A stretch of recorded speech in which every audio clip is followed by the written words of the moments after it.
계속되는 더위에 일부 상점은 문을 활짝 연 채 냉방기를 가동하고 있습니다. 손님을 끌어모으기 위한 건데 냉방 시설이 부족한 전통시장은 발길이 크게 줄었습니다. 정용수 기자와 얘기해 보겠습니다. 어서 오세요. 어서 오세요. 어제 상점들이 많은 번화가를 다녀왔다고 하던데 어떤 풍경입니까? 네, 어제 아침부터 늦은 오후까지 서울 명동 거리와 홍대를 좀 다녀왔습니다.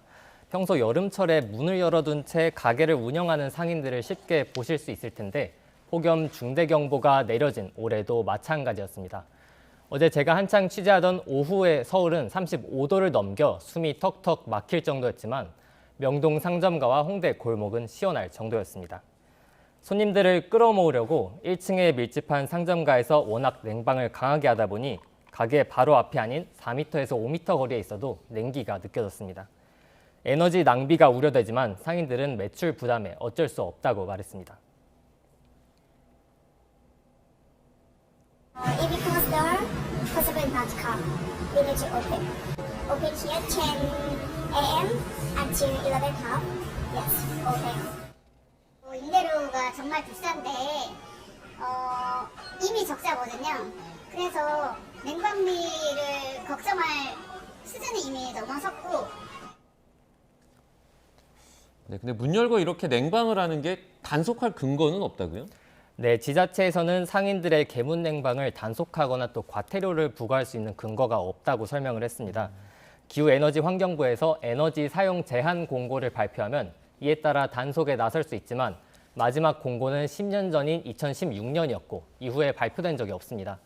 기후부 관계자는 현재 에너지 수급이 제한 공고를 낼 만한 상황은 아니라고 밝혔습니다. 다만 폭염 중대 경보가 발효될 만큼 연일 찜통 더위가 이어지지만 전력 수요가 많아져 수급에도 부담이 가중될 수밖에 없습니다.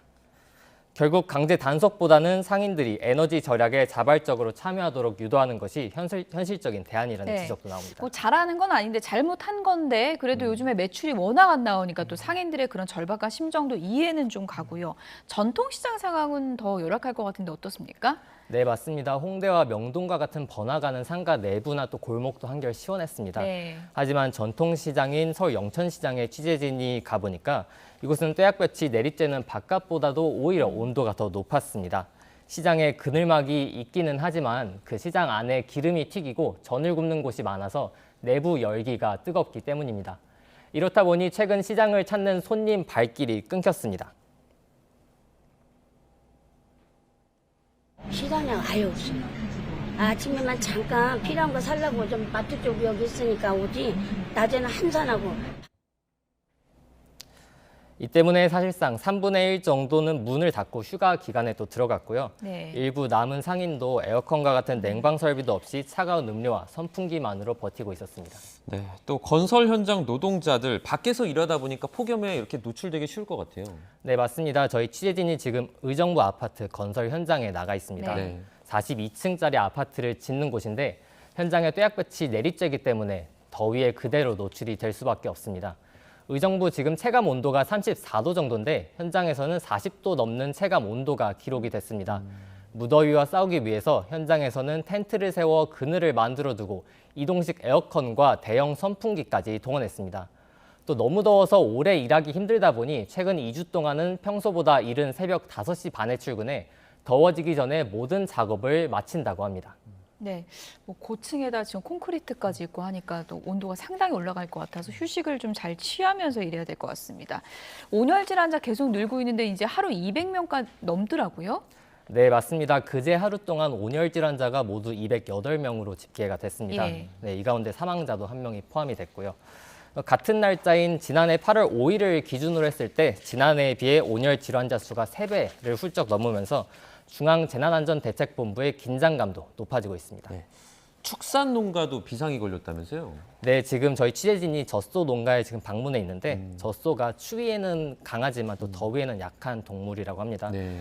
폭염이 이어지면서 이 젖소들이 사료 섭취량이 좀 줄었고 이에 따라서 원료 생산량도 감소를 했습니다.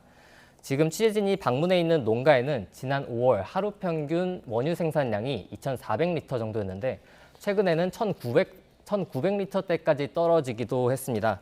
농장주는 지붕에 햇빛 가리개를 씌우거나 또 스프링클러로 물을 뿌려도 열기를 식히기에는 역부족이라고 말을 하고 있습니다.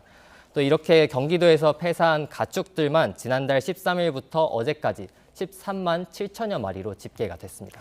야구는 강제 폭염 휴가인데 언제까지 취소된 건가요? 네, 이번 주 일요일까지 취소가 됐습니다. 네. 앞서 폭염이 좀 이어지면서 SSG와 LG의 경기에서 20대 관중이 쓰러져서 응급조치를 받는 등 25명의 온열 질환자가 발생을 했습니다. 이렇다 보니까 그제와 어제 이틀간 야구 경기가 열리지가 않았는데 KBO와 각 구단 단장들은 회의를 열고 아까 말씀드렸다시피 오는 일요일까지 예정된 경기를 취소하기로 결정을 했습니다. 또 돔구장이죠. 고척돔을 제외하고는 경기 시작 시간도 저녁 7시로 미루게 됐습니다. 이게 야구 팬들에게는 좀 아쉬운 소식이지만 선수와 관객의 좀 안전만큼 중요한 것은 없으니 경기 관람은 다음 주를 기약하셔야겠습니다. 네, 주말이면 또 더위가 조금 꺾인다고 하니까 다음 주부터는 야구 또 즐기실 수 있을 것 같습니다. 정영수 기자였습니다. 수고했습니다. 고맙습니다.